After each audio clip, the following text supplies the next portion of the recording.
Well, greetings. I wanted to post a short video this week to touch base with you about a couple things. First of all, I just wanted to say I appreciate your discussions that you've been carrying on for the past few weeks. Just as I have appreciated all of them this semester, but especially the past few weeks, you've been digging deep on some issues. It's been kind of fun to follow some of your discussions. I've made a few comments here and there, try not to overdo my comments so as not to unduly influence you. But anyway, you've had some really good discussions. One of the things that's come up in both of the sections that I'm teaching this week, and it's pretty obvious that it should come up, especially based on stuff we read in the Borthwick book, and that is the need to listen to our brothers and sisters who follow Jesus in other cultures and in other parts of the world. And if we don't partner with them with a listening, learning attitude, then our partnership is not going to be a true partnership, and it's not going to function very well. History has proven that to us, and our own experiences have proven that to us, right? Especially those of you who are in relationships. I know based on our married relationship, the less I listen to Nancy, the more trouble I get into, and the less well we function. So one of the things, I made a comment about this on one of the groups, but with the two sections, there's a total of 4 groups, so I figured I'd just go ahead and talk about this in a video so everybody could hear it. Listening has at least 2 dimensions to it. One of the dimensions is the ability to listen, the capacity, the skills to listen. And those can be learned. Not everybody grows up knowing how to listen. They haven't been taught how to listen, and it hasn't been modeled well for them. They've grown up in a family that doesn't listen well. No one's ever taught them how to listen. So there are people who don't have the capacity to listen well, and they might be willing to listen well if they knew how. There are other people who both do want to listen well and know how to listen well, and that's always a good thing. That's the scenario you would like. Then there are other people who, whether they know how to listen well or not, it doesn't matter because they don't want to listen. And the root of not wanting to listen is kind of twofold. First of all, we don't want to learn, and that may be because we think we know it all, or we're just lazy, or we think we know enough, and we just don't want to learn anymore. We figure we know everything we need to know or want to know it for this time in our lives. But sometimes the not being willing to listen doesn't have as much to do with not being willing to learn or wanting to learn as much as it has to do with an arrogance that there's nothing you can teach me.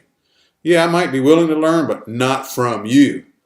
Well, that might be unconscious in us, and we may not know we're communicating that to people, but it's pretty obvious to them. They can read our facial expressions, they can read our tone of voice, etc.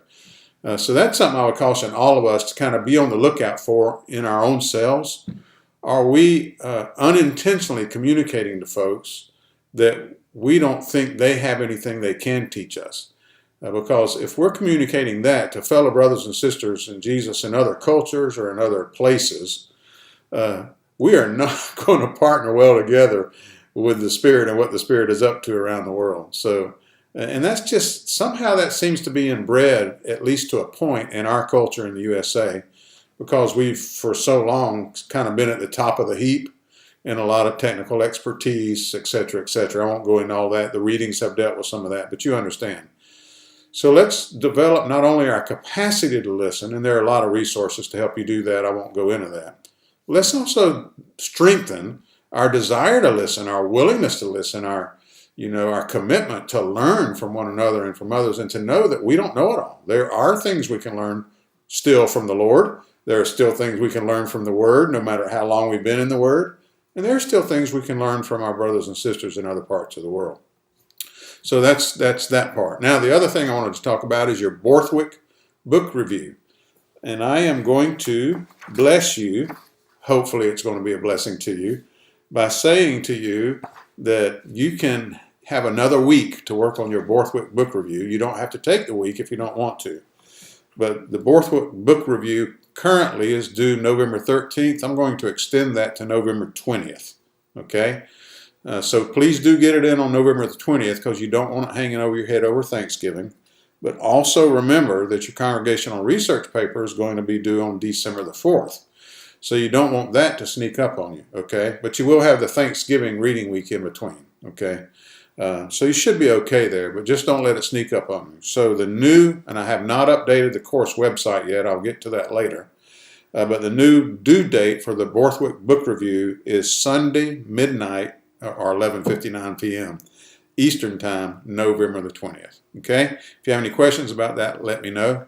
I've gotten most of excuse me, I've gotten most of your ethnographic notes assignments. A few of you haven't heard from yet. I have emailed you, so please let me know when you get the email about where you are with that. I'll begin chipping away at grading those just as soon as I can. Nancy and I are leaving town tomorrow. We have the great pleasure of getting to meet our new granddaughter. And this is our first granddaughter. We have 3 grandsons, so we are very excited. Nancy especially is very excited. She had 2 boys and 3 grandsons until this point. Frances was born about 3 weeks ago, but we haven't met her yet. So we're driving from Athens, Georgia to St. Louis, Missouri, starting that trip tomorrow to go visit Frances. So my time for grading will be a little limited because of our travels, but I'll be chipping away at them and, and look forward to reading them. Okay? When you do your book reviews on Borthwick, please remember that I want to hear his central arguments, his main points. I do not want you to describe what he did, as in, well, Borthwick wrote a book dealing with X, Y, and Z. I want you to tell me what he said, okay? And that's one of the common errors that some of you made in your previous book review on the right text. So tell me what he said. What were his central arguments, not what his intent was, or not how he went about doing the book, but what he actually said in the book, okay? And then the rest of it's pretty obvious from your syllabus. And since you got my comments on your previous book review, you kind of know if you did it the way I'm looking for it to be done or not. Some of you are doing the option where you have been answering the Borthwick questions at the end of each chapter, and I look forward to reading all of that when you turn your book review in on November the 20th, okay? Let me know if you have any questions about anything, any comments on anything. Really enjoying this semester of learning with you. missionmandan@gmail.com. Thanks, everybody. God bless.